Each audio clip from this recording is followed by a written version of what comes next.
Evo nas uživo iz kontrolne sobe CMS detektora na crno.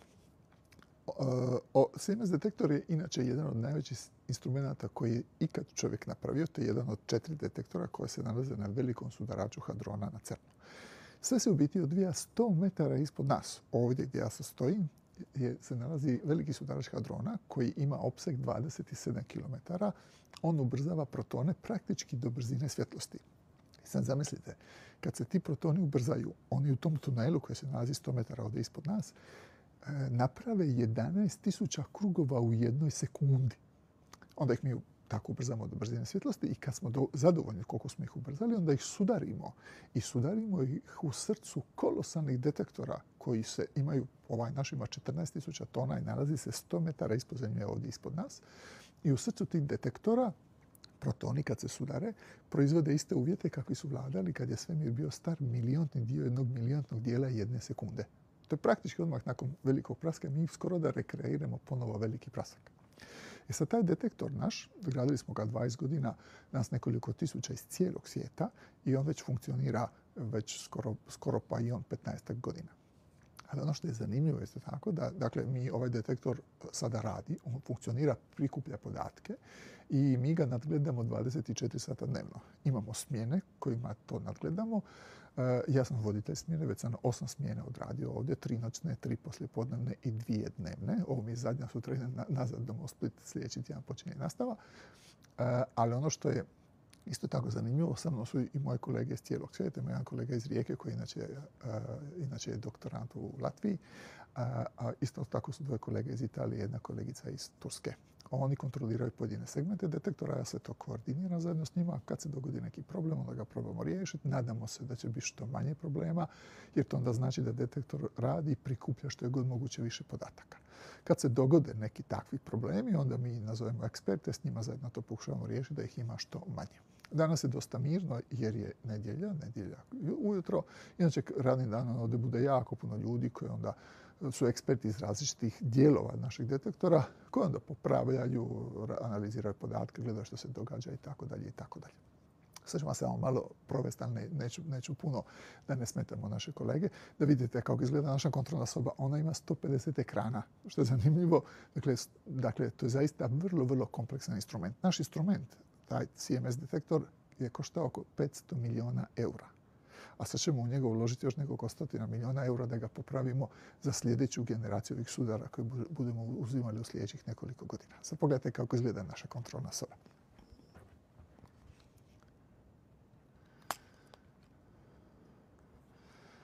Dakle, ovo su kolege koje rade s nama. Ovo je Robert. Robert Bog. Ovo je moj desk. To se zove Shift Leader desk kojima onda kontroliramo što ja to nadgledam nekako i koordiniram. Ovo je jedna kolegica iz Italije, iz Turske i kolega iz Italije. Ovo su ovdje instrumenti koji uzimate kad odete dolje u akcelerator i da trebate nešto napraviti u tom akceleratoru, onda se morate zapisati, uzeti sve instrumente koje vam treba, uzeti jedan telefon da vas možemo kontaktirati kad ste dolje 100 metara ispod zemlje. Pogledajte koliko ovdje ima botuna različitih koji onda kontroliraju što se tamo događa. Ovdje se upale alarmi, mi se nadamo se nikad neće upaliti, nego će biti sve u redu. A onda isto tako što je zanimljivo, ovdje je kafe aparat, to je centralni dio našeg sustava. A ovdje se vidite, ovo su boce šampanjca i vina koje se otvore kad se dogodi nešto specijalno. Na primjer, vidite, ovdje je 5. ove godine je otvorena kad smo postigli najveću energiju, 13,6 teraelektronvolti. To je najveća energija koju smo do sad postigli, pa su onda to obilježili na bocom šampanjca. Ovo je jedna boca vina koja je otvorena kad je bila najproduktivnija smjena koja je prikupila najviše podataka do sada. Ima još jedna mala zanimljivost, a to je ovdje, vidite, ovo su patkice. One služe tome da kad dođete na smjenu, uzmete jednu patkicu, kad prvi put dođete, napišete na njoj svoje ime, onda ubacite u ovdje kuticu i na kraju godine iz ove kutije se izvuku 3 patkice sa 3 imena i to 3 naših kolega će dobiti nagradu. A sad ću vam pokazati ovdje vani, i time ćemo završiti, pokazat ću vam kako izgleda biti naš detektor iz jedne umjetničke perspektive. To su naši neki umjetnici su nam to radili. Vidite, ovdje je A ovo je ta slika, jedna umjetnička slika. A vidite, ovo dolje je zanimljivo. To je jedna umjetnica koja se u biti bavi dizajniranjem odjeće, je prikazivala svoje kolekcije u našem eksperimentu, pa je tako povezivala modu, umjetnost i modernu fiziku. Ovako izgleda naš detektor. On se nalazi 100 metara dolje ispod zemlje i predstavlja zaista jedno čudo, tehnološko čudo, jer smo mi neke tehnologije koje smo ugradili u njega nismo niti imali, nego smo ih morali napraviti. Mi smo ih izmislili. A ovo je kontrolna osoba našeg detektora. Mislio sam prestati sa live-om, ali onda mi je palo na pamet da je bilo dobro da vam pokažem u biti kako izgleda naš detektor u prirodnoj veličini. I sad pogledajte ovo. Ovo ovdje je naš detektor u svojoj prirodnoj veličini. Da bi dobili utisak koliko je to, vidite, ovo je jedna mala neka dizalica tu, a ovo je detektor. On je inače veliko zgrada na 5 katova, ima 14.000 tona, a u samom srcu, dakle ovdje vidite u sredini, se nalazi detektor koji je skuplji nego, ne znam, sve zgrade na kampusu u Splitu.